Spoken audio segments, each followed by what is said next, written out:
À la fin de cette vidéo, vous saurez si vous êtes mûr pour un nouveau tourne-disque.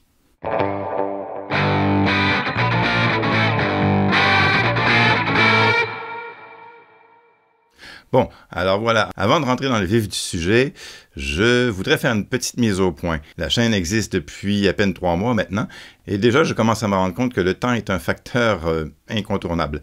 À savoir que j'ai déjà un travail de jour, et j'ai évidemment une vie personnelle, et donc le temps que je prends pour faire les vidéos, c'est du temps personnel, et j'en manque cruellement en fait. J'ai plus d'idées que j'ai de temps pour les réaliser. J'ai déjà annoncé quelque chose sur les préamplis phono, j'ai également annoncé quelque chose sur la restauration du Phono 5 que vous voyez derrière moi. Alors pour le Phono 5, j'ai les images, mais j'ai pas encore eu le temps de faire le montage. Pour les préamplis phono, il faut que je fasse tout encore. J'ai aussi en banque des images pour un compte rendu sur le dernier salon son et images. Donc tout ça viendra, mais peut-être dans plus longtemps que je l'aurais souhaité. Alors voilà qui est dit, mais surtout je voulais en profiter pour vraiment vous remercier du fond du cœur parce que les retours sont extrêmement encourageants. La qualité des commentaires est extrêmement motivante. Je crois que le but que je m'étais fixé, qui était de faire de la vulgarisation de qualité avec un peu d'originalité, ça fonctionne. Et donc je vous remercie pour chacun des likes et chacun des partages et chacun des visionnements et chacun des commentaires que vous donnez à la chaîne. Et si vous voulez continuer à m'encourager, n'hésitez pas à partager les vidéos si vous trouvez qu'elles sont utiles. Et évidemment, un pouce en l'air, c'est toujours bon pour mon référencement. Bon, maintenant, je voulais aussi vous parler d'un groupe, parce que la question d'aujourd'hui est un petit peu reliée à ça, d'un groupe Facebook qui s'appelle Passion du disque vinyle Québec, entre parenthèses. Passion, qui est probablement le groupe d'amateurs de vinyle le plus important dans la francophonie sur Facebook. Je vous invite à aller faire un tour si vous ne le connaissez pas. C'est un groupe privé, comme je l'ai dit, donc il faut faire une demande d'adhésion. Mais j'aime beaucoup ce groupe-là parce qu'il est extrêmement démocratique. Il y en a pour tous les goûts. Et l'administrateur, Éric Guyon, et tous les modérateurs font un travail exemplaire. Ce qui fait un groupe où on trouve facilement ses aises. Et moi, j'y ai trouvé les miennes. Fin 2018, je crois que j'ai adhéré au groupe. Et de par mon métier, j'ai commencé à répondre à beaucoup de questions d'ordre technique et de fil en aiguille. Et au travers de la pandémie, où j'ai commencé à faire des lives, j'en suis venu à la création de cette chaîne. Donc, en très grande partie, si cette chaîne existe aujourd'hui, c'est très largement grâce à eux. Pour ça, je les remercie. Et comme j'ai dit, j'invite tous ceux qui ne connaissent pas encore à aller faire un tour. Et je vous mets le lien en description. Maintenant, j'ai mentionné une question qui venait de quelqu'un sur ce groupe-là, qui venait de Sophie, en fait, qui voulait savoir qu'est-ce qui faisait la différence entre un bon tourne-disque et un moins bon tourne-disque. Pourquoi ils ne sonnent pas tous pareils? On parle essentiellement ici de qualité de reproduction. On ne tiendra pas compte d'accessoires ou de fonctionnalités périphériques. Alors, comment il peut y avoir des différences à ce niveau-là? Pour répondre à la question, il faut déjà se rappeler que la lecture d'un disque se passe à une échelle microscopique. J'oserais même presque dire moléculaire. Une couche d'une 50aine de molécules d'épaisseur dans le sillon d'un disque vinyle, c'est quelque chose qui est audible. Donc, l'idée, ce que doit faire un tourne-disque, c'est d'aller lire le plus fidèlement possible l'information dans le sillon sans que ça subisse de perturbations de l'extérieur autant que de l'intérieur. Donc, de l'extérieur, tout ce qui est vibration, autant de nature acoustique que mécanique, qui peuvent revenir affecter le tourne-disque, et aussi tout ce qui est généré par le fonctionnement du tourne-disque lui-même. C'est-à-dire qu'il y a un moteur qui tourne là-dedans, il y a des mouvements mécaniques, il y a éventuellement une suspension. Alors, il ne faut pas que le bruit du moteur se rende à la surface de lecture, il ne faut pas que les mouvements mécaniques génèrent de bruit non plus. Donc, comme j'ai déjà dit, en fait, tout dans un tourne-disque est une question de contrôle de résonance et de vibration, qui, je le rappelle, affecte la lecture à un niveau microscopique. Ce que ça veut dire, en fait, c'est que oui, un tourne-disque, c'est un instrument de mesure de haute précision. Donc, comment on arrive à ça? C'est essentiellement des questions de matériaux, de masse, de comportement physique, de choix de moteur, de qualité de roulement et d'entraînement, et ultimement, de seuil de qualité d'usinage extrêmement élevé. Et donc, je me suis dit que la meilleure façon d'illustrer ça, c'était par l'exemple. Oh, chouette, je fais un tour de manège! Là, là, là, sois un peu sérieuse. Tu sauras qu'avoir du fun, c'est très sérieux. Elle a raison. Alors, je disais, j'ai fait une comparaison entre un modèle Technics SL23 des années 70 et le Phono 4 d'André Thériault qui a été construit, lui, dans les années 90. Vous allez voir tout de suite que ce sont deux bêtes totalement différentes. Et donc, j'ai fait jouer une pièce qui s'appelle Lights of Barcelona par le Marc Vallée Trio sur les deux tourne-disques dans son intégralité. Et je vous dirai pas ce que vous devriez entendre, mais je vais vous inviter à porter une attention particulière à l'impression de silence, à l'extension dans les basses fréquences, à la fidélité des timbres, ainsi ainsi qu'à ce qu'on appelle l'image stéréophonique, c'est-à-dire la tridimensionnalité du son en largeur, en profondeur, même en hauteur. Évidemment, tout ça va dépendre de l'équipement sur lequel vous allez écouter la vidéo, qui elle-même est une vidéo YouTube en MP4, mais je vous promets, pour avoir fait le test, que la différence est audible. Est-ce que vous allez l'entendre? Alors ça, moi, je me mêle pas de dire ce que les autres vont entendre. Je sais ce que moi j'entends, et c'est justement le but du jeu, c'est de voir ce que vous allez percevoir. Plus la différence sera audible pour vous, plus vous aurez l'indication que vous avez d'abord l'intérêt de cette chose-là, et de deux, ben, c'est que cette amélioration-là est perceptible sur votre système. Après ça, vous suivez le chemin que vous voulez. Je n'ai pas non plus fait d'alternance pour faire une comparaison de type A-B, pour la simple et bonne raison que vous pouvez le faire vous-même en faisant des sauts sur la vidéo, et aussi que ben, un test A-B, c'est intéressant pour des contrastes, mais ça donne pas une bonne indication de ce que la musique nous fait comme impression. Alors, la pièce que j'ai utilisée est tirée de l'album Audiophile Analog Collection Volume 2, qui a été enregistré par René Laflamme et produit par René Laflamme et André Perry pour le label 2Times HD. Tout là-dedans est de toute première qualité, malgré l'impression que peut laisser la pochette, à commencer par l'enregistrement de René, en passant par le mastering et la gravure qui a été faite par Chris Bellman dans les studios de Bernie Grundman, jusqu'au pressage qui a été fait par le vinyliste à Québec. En même temps, vous allez voir, en gros plan, les défauts inhérents du vinyle, c'est-à-dire que c'est à peu près jamais parfaitement rigoureusement plat et que vous avez presque toujours un léger excentrage. Ça se voit à l'image et ça fait partie de ce que le vinyle est. Bien évidemment, les tests ont été faits dans des conditions rigoureusement identiques, c'est-à-dire que la seule et unique variable, c'est le tourne-disque lui-même. Autrement, il s'agit de la même cellule, du même interconnect, du même préamplificateur phono, qui est un petit Phonobox Project. La cellule, c'est pas seulement le même modèle, mais c'est la même que j'ai transplanté d'un tourne-disque à l'autre. Et le tout a été rentré dans Audacity sur l'ordinateur, en résolution CD, mais de toute façon, ça aboutit en MP4 sur YouTube. Donc, comme vous pouvez le constater, à part le Phono 4, qui est dans une catégorie, on va dire, haut de gamme, on a affaire ici à du matériel plutôt commun, qui n'a rien d'exceptionnel. Donc, si, malgré ça, vous arrivez à percevoir une différence, imaginez quand des meilleures conditions sont réunies. Et avant de vous laisser avec ça, juste vous dire aussi que j'ai fait une autre captation d'une pièce différente, qui est Makeba, de Jane, que presque tout le monde connaît, qui est un très bon enregistrement aussi, mais qui a été créé dans un Digital Audio Workstation, ce qu'on appelle un DAW, et c'était surtout pour créer une couleur différente, mais la raison pour laquelle je l'ai gardé pour une vidéo séparée, c'est que je voulais pas que ça nuise à cette vidéo-ci pour des questions de droit, éventuellement, sur YouTube. On sait comment YouTube est chatouilleux là-dessus. Alors, on verra si la deuxième vidéo passe, mais en attendant, vous aurez toujours celle-là, pour laquelle je sais que j'aurai pas de soucis de droit. Donc voilà, je vous laisse avec ça, et on se revoit le plus vite possible. Allez, ciao!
Bon, allez, embarque.